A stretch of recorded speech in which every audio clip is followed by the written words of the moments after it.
Oh, hello, yes, well, midweekish. That's what it is, isn't it? Yes. I should be less despondent, but it's hard not to be despondent living in the UK at this time, yes.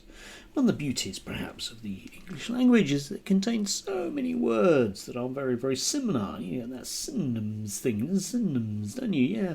You know, words that are basically, well, can fit into other words, can't they? Yeah. And that's very, very useful in terms of our very truncated media and political discourse, because it means that our grifting class, you know, the ones that are adjacent to mainstream media, the ones that sort of directly work or indirectly work for people that are very concerned about the idea of a wealth tax, those people, yes, it means that they can use language fairly interchangeably, and they tend to do it by generically shifting language from meaning one thing to meaning something else. I mean, you might think about sort of 5 years ago, there was this kind of rumblings in around trans issues. Trans issues, bad, wasn't it? Trans issues. And then it sort of, well, vaguely became around, well, drag. Drag was bad, wasn't it? Which really meant trans. You know, it didn't just mean a gay man in a dress. It meant trans, basically. So we can talk about drag. And recently it's become pride, you know, which it obviously isn't about gay people, but it's about trans people. But if we can talk about drag and pride, then we can move it to just generically talking about people we just generically don't like, and move it into fresh targets. Yes, new fields of fire, one might say. And there were lots of this stuff on display yesterday. The news that 1.2 million foreigners, just to quote Matt Goodwin here, Matt Goodwin, yeah, more than 1.2 million foreigners are claiming universal credit in the UK, only 40% of whom are in work. This is costing British people billions each year. It has to stop. Yeah, it's Matt Goodwin, who's a professor, so obviously when he uses numbers, they must be exactly right, and he wouldn't be the sort of person to just generically use language in a sloppy sort of way. But that got me thinking about all of those foreigners compared to the British people. Does he mean people that aren't British citizens? Because Matt hasn't really explained that very well here, has he? Because I'm willing to bet that an awful lot of these foreigners is really what he means by that is people that weren't born in this country, which suddenly gives the whole thing a completely different perspective, doesn't it? Because realistically what Matt is talking about here is, you know, people that aren't as white as I am, isn't he? Yeah, you know, being blunt about it, that's simply what that is, and you can agree with him, but don't, as I always say, don't dress it up as something that it isn't. So we end up with these 1.2 million foreigners that are claiming universal credit. Okay, let's assume then that all of these people were people that were born abroad. How old are they? Because if they're in their 40s, 50s or 60s, as very large numbers of people on universal credit are, then there's a really good chance they've been here for 40 plus years, paying into the system and working, which puts a subtly different perspective on what Matt's saying. But there again, you know, I'm not a professor, so obviously I must be wrong about that, you know. This kind of news prompted very much the lovely ethno-nationalists at Restore Britain out and about. So we got this one, foreign nationals claiming universal credit, because apparently it's gone up a lot in the last 3 years.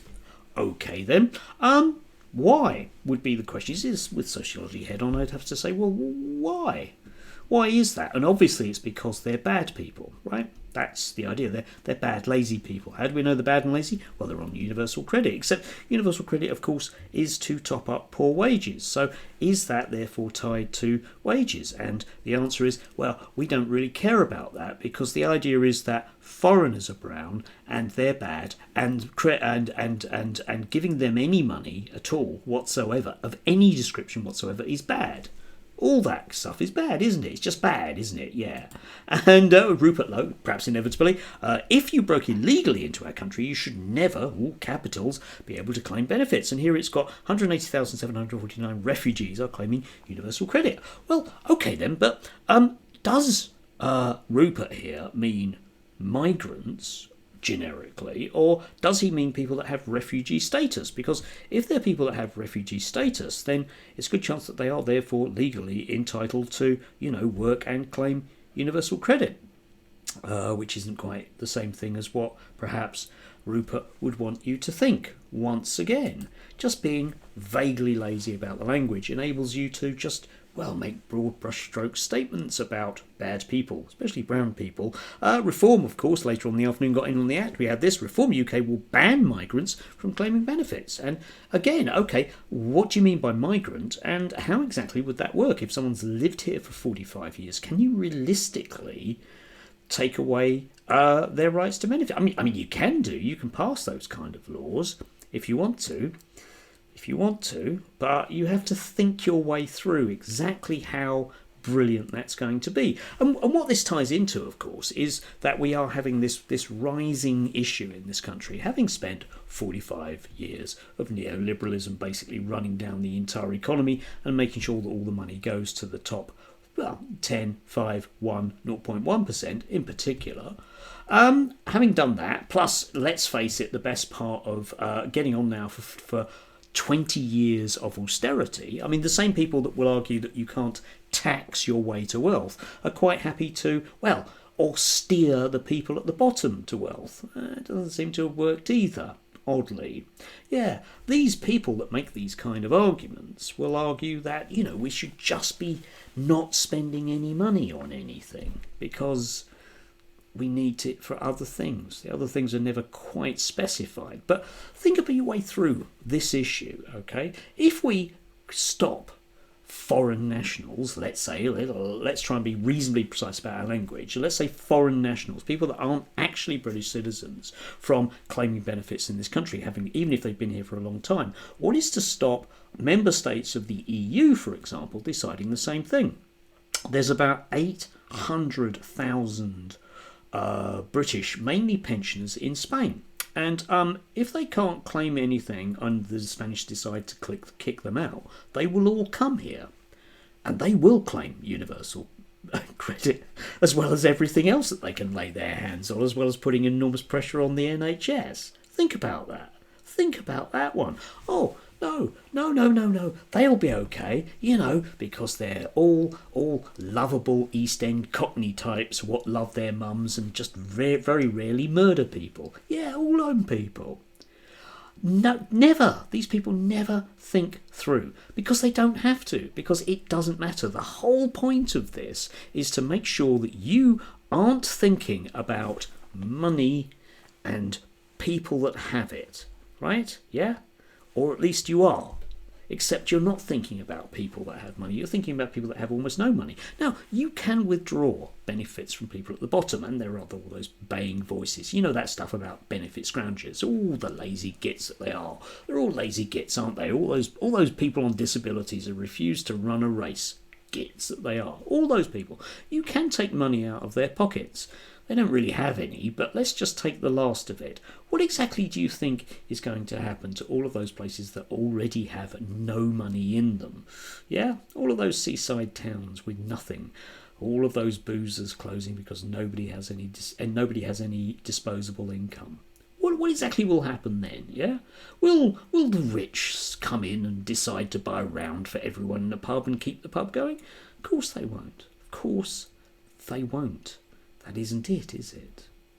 And the one that really caught my eye yesterday, just to be really bang up to date because there was this hoo-ha about Afghan refugees, was this from Jake Wallace-Simons, who, him, and again. Anyway, let's just think about this. Look, I'm not saying it's ideal. Oh, okay. Turns out Britain has been forced to offer asylum to nearly 24,000 Afghan soldiers and their families after a Royal Marine, good grief, accidentally leaked a spreadsheet containing their identities. Yeah, if only it had been a paratrooper or something. Anyway, this will come at a cost of the taxpayer, at an eye-watering $7 billion.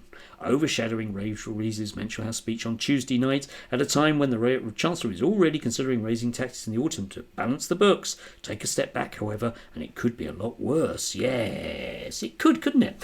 Imagine, right, for example, if we decided, we better take, because of our obligations, because, various governments over the years have decided that it was a really thrilling, brilliant thing to do to get involved in foreign wars on behalf of America.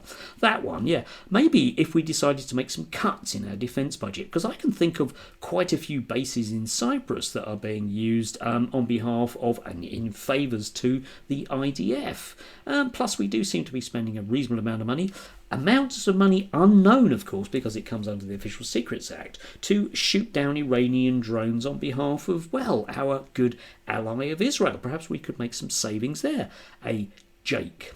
Yes. I do like the way that Jake wants very much to think of ourselves as British, like he is.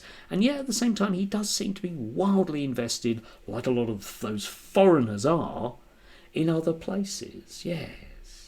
But that's what this boils down to, of course. It is quite simply that we can't talk rationally in this country about what we might do about getting out of this particular hole. We can argue about the exact size of the hole and exactly who was digging it. But if we want to do things in this country, perhaps the worst thing that we can do is decide to take the money away from people at the bottom. Because, I'm sorry, that's the real economy.